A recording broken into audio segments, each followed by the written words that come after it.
ਇੱਕ ਸਮਾਂ ਸੀ ਜਦੋਂ ਕ੍ਰੀਮਿਕਾ ਗਰੁੱਪ ਦੀ ਮੈਨੇਜਿੰਗ ਡਾਇਰੈਕਟਰ ਰਜਨੀ ਬੈਕਟਰ ਨੂੰ ਉਹਨਾਂ ਦੇ ਪਰਿਵਾਰ ਵੱਲੋਂ ਹੀ ਬਿਜ਼ਨਸ ਦੀ ਦੁਨੀਆ ਵਿੱਚ ਆਉਣ ਤੋਂ ਰੋਕਿਆ ਜਾ ਰਿਹਾ ਸੀ। ਉਹਨਾਂ ਵਿੱਚ ਕੁਝ ਅਲੱਗ ਕਰਨ ਦੀ ਜਿੱਦ ਅਤੇ ਆਪਣੇ ਸੁਪਨੇ ਨੂੰ ਪੂਰਾ ਕਰਨ ਦੀ ਦ੍ਰਿੜ ਇੱਛਾ ਸੀ। ਬਿਜ਼ਨਸ ਦੀ ਦੁਨੀਆ ਵਿੱਚ ਕਦਮ ਰੱਖਿਆ ਅਤੇ 43 ਸਾਲ ਦੀ ਕੜੀ ਮਿਹਨਤ ਤੋਂ ਇੱਕ ਨਵੀਂ ਇਬਾਰਤ ਲਿਖੀ। ਰਜਨੀ ਬੈਕਟਰ ਨੇ ਕਿਹਾ ਕਿ ਸਾਲ 1978 ਵਿੱਚ ਜਦੋਂ ਉਹਨਾਂ ਨੇ ਬਿਜ਼ਨਸ ਦੇ ਖੇਤਰ ਵਿੱਚ ਕਦਮ ਰੱਖਿਆ ਤਾਂ ਉਸ ਵਕਤ ਉਹਨਾਂ ਦੇ ਪਤੀ ਸਵਰਗੀ ਧਰਮਵੀਰ ਬੈਕਟਰ ਅਤੇ ਸਹੁਰਾ ਪਰਿਵਾਰ ਵੱਲੋਂ ਉਹਨਾਂ ਨੂੰ प्रेरित किया गया। आज वो जिस मुकाम पे पहुंचे ने उन्हां दा श्रेय भी उन्हां नूं ही जाता है। स्टार्टिंग जो है 1978 में हुई थी। 78 में एक हॉबी थी मेरी, जो हॉबी को मैं अपने क्या कहते हैं शौक़ को पूरा करती थी। सारा रोज़ नई नई चीज़ें बनाती थी क्योंकि मेरे बच्चे हॉस्टल में थे, तो इसलिए मेरे पास टाइम बहुत होता था। तो मैं सारा दिन कुछ करने को नहीं था, मेरे को आदत नहीं थी कहीं बाहर घूमने की। तो मैं जब घर में बनाती थी, अपने लोगों के बच्चों को बुलाती रहती थी, अपने फ्रेंड्स के बच्चों को औरों को बुला के खिलाने में शौक़ करती थी। और देन सबको फ्रेंड्स को बुला लेती थी और सब तारीफ़ करते थे बहुत ज़्यादा। तो कई फ्रेंड्स हमें कहते थे कि आप इसमें क्या कहते हैं काम क्यों नहीं करती तू। मैंने कहा मैं कौन सा काम करना है, लुधियाना ऐसे कौन सा काम है जो मैंने करना। कहते इसी चीज़ का काम कर तू। तो मैंने कहा मैं पागल हूँ, मैं नहीं करती ऐसे काम, ये काम थोड़े करने वाला जो करूँगी। तो कहते नहीं नहीं कर तो इतनी बढ़िया बनाती है तू। तो उसके बाद मैंने आइसक्रीम से स्टार्ट किया था। आइसक्रीम बनानी शुरू की, केक्स बनाने पुडिंग किचन से स्टार्ट किया था। अपने किचन से सिर्फ 300 रुपये की एक मशीन ला के, हैंड चर्नर मशीन ला के मैंने आइसक्रीम बनानी शुरू की। उसके बाद में मैंने थोड़ी बड़ी सी ले आई चर्नर, उसके साथ स्टॉल्स लगाने शुरू किए। तो देखा कि सक्सेस बहुत ज़्यादा है। क्वालिटी के स्टॉल्स के पास कोई जाता ही नहीं था, सब मेरे पास आते थे। तो मेरे को लगता था कि जब मेरी अच्छी तो आइसक्रीम, पहले तो मेरे को शक था कि शायद मेरे से तो कोई खरीदेगा नहीं, सब क्वालिटी के जाएंगे, मेरे पास कौन आएगा। तो देन उनको ये चीज़ का फिर बहुत ज़्यादा मेरे को अंदर से विश्वास जागने लगा कि नहीं, लोगों को मेरी ज़रूरत है। तो लोगों ने फिर उसके बाद मेरे को कहना शुरू कर दिया कि आप हमारी पार्टी के लिए बना दो। तो मैंने कहा नहीं बनाना, मैंने नहीं बनाना, मैंने ये काम नहीं करना। तो उन्होंने कहते थे हम तो बनवाएंगे, तो जैसे मर्जी कर, हमने बनवाना ही बनवाना है तेरे से। तो मैंने बनाना शुरू किया। उसके बाद में मैंने लोगों के लिए करना शुरू किया। उसके बाद में मैंने बड़ी पार्टीज़ भी करनी शुरू की। यहाँ पर एक एमएलए थे, उन्होंने कहा कि आपने मेरी ग्रैंड डॉटर की शादी है, तो आपने उसके लिए 2000 आदमी के लिए सामान बनाना, सारा पुडिंग बनानी, सलाद बनाने, सब कुछ बनाना। मैंने कहा मैं कैसे बना लूँगी इतना सामान, मेरे कौन सा स्टाफ रखा हुआ है। कहते ये तो हमें नहीं पता कैसे बनाना है, आप खुद बनाओगे, मैंने तो लेना ही लेना आपसे। तो मैंने वो बनाया। तो वहाँ पर ये हालत थी कि लोग 2-3 हज़ार आदमी था जो ऐसे अंदर आके सामान को देख रहे थे कि ऐसा सामान तो हमने कभी देखा ही नहीं है, ऐसा किसने बनाया है, कौन है जिसने ये बनाया है, सब कुछ किसने बनाया है। आज तो बहुत तरक्की हो गई है, उस टाइम में नहीं होती थी इस चीज़ों का। ये चीज़ें बड़ी नई थी लुधियाने के लिए, सलाद भी नए थे, पुडिंग भी नई थी, केक्स वगैरह ना लुधियाने में नहीं होते थे।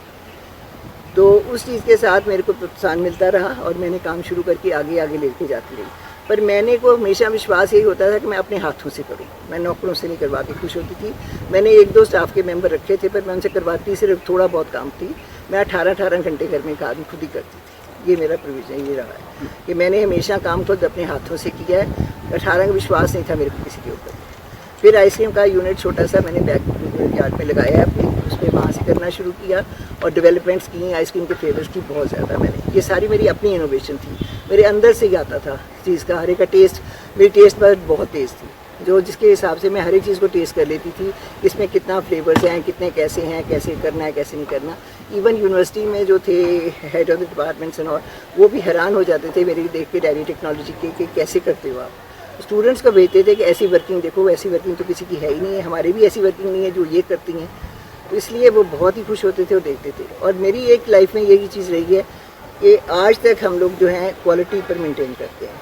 हमारे जो इंग्रेडिएंट्स हैं, फैक्ट्रीज़ में भी जितने इंग्रेडिएंट्स आते हैं उनका पहले टेस्ट होता है, उसके बाद वो फैक्ट्री के अंदर एंटर करते हैं। हमारे हर एक डिपार्टमेंट की अलग लैब है, अलग सब कुछ है। अब आज उस तक पहुँच गए हैं।